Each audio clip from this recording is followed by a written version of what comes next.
Substance edges out Snark in Ryan Murphy's messy, fascinating feud, Capote versus the Swans. What is it that makes relationships between queer men and glamorous women so intimate, and so volatile? Consider Jennifer Coolidge's tragic White Lotus character, Tanya, who wandered off with a crew of fortune hunters that she breathlessly described as high-end gays. Or Andy Cohen playing ringmaster to a universe of pugnacious Real Housewives. Half a century ago, the Andy Cohen of the Upper East Side was Truman Capote, and the women whose world he insinuated himself into were A-list socialites. For 2 decades, the author of In Cold Blood and Breakfast at Tiffany's heard their confessions and dried their tears. Then, in 1975, he published a story in Esquire that exposed their deepest humiliations. FX's Feud, Capote versus the Swans, the long-awaited second season of a Ryan Murphy anthology that began with 2017's Bet and Joan, traces the friendships and eventual schism. It's a messy rendering that, at times, reverts to cliché. But beneath the distracting artifice is a psychologically rich, wonderfully acted portrait of an artist torn between his work and the life that fueled it.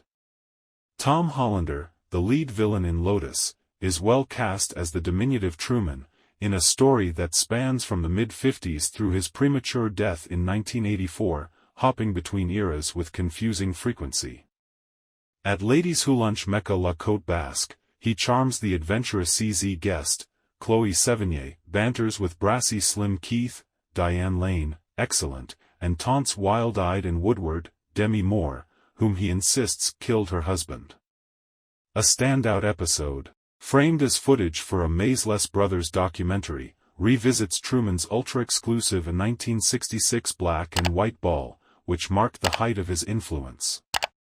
At the heart of the series is the author's relationship with Babe Paley, an enchantingly brittle Naomi Watts, which writer and executive producer John Robin Bates, adapting Lawrence Lemur's gossipy book Capote's Women, interprets as a tragic romance.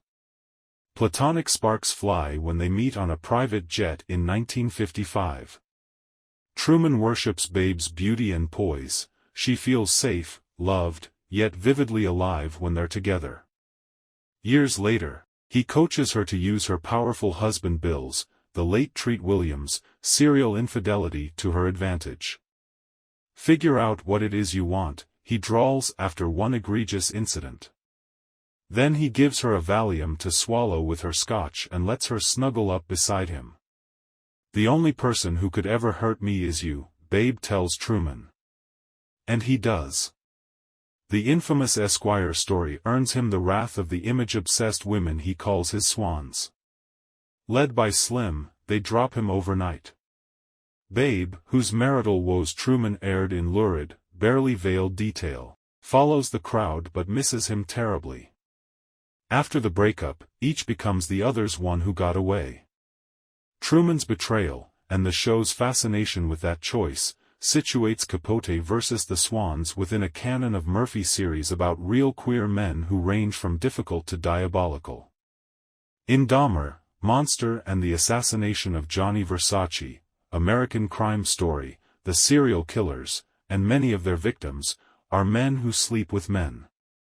Halston's fashion designer antihero forsakes art and love for money and fame, terrorizing the people who care about him the most. Capote could easily have come off as similarly monstrous. Like Halston, his origin story involves a pitiful mother. Jessica Lange is pure camp as Truman's withholding mom, a social climber who failed to penetrate the very same Manhattan circles that would welcome her son. The scenes where she appears, often in spectral form, are Murphyverse boilerplate. But, to his credit, Bates also attributes to his protagonist motives more complicated than revenge on the kind of women who rejected his striving mom. Along with being a social gadfly, Truman was an ambitious writer. He pitched Answered Prayers, the unfinished novel that the Esquire story excerpted, as a gimlet-eyed peek into the secret world of high society. Yet as he grew closer to his subjects, he struggled to write it, missing deadline after deadline. His descent into alcoholism, captured by Hollander and director Gus Van Sant with a starkness that recalls Van Sant's Kurt Cobain film Last Days, plays a crucial role. So do his romantic woes. Truman alienates a loving partner, Joe Montello, by doting on an abusive lover, Russell Tovey. He may have been the Swans' confidant, but they were not his. As one James Baldwin, Chris Chalk, doing his best with an impossible role, notes, in an insightful, if heavy-handed, episode in which the iconic writer gives Truman a pep talk, gays did not at the time have the same supportive community to fall back on as other minorities.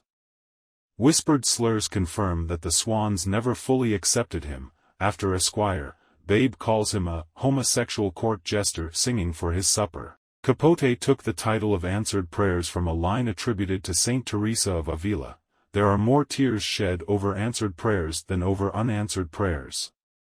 He was, presumably, referring to the dreams of wealth and privilege that the Swans used their beauty and wiles to achieve. But Feud suggests that Babe and the rest had always been just as treacherous to their gay best friend as he was, that one time,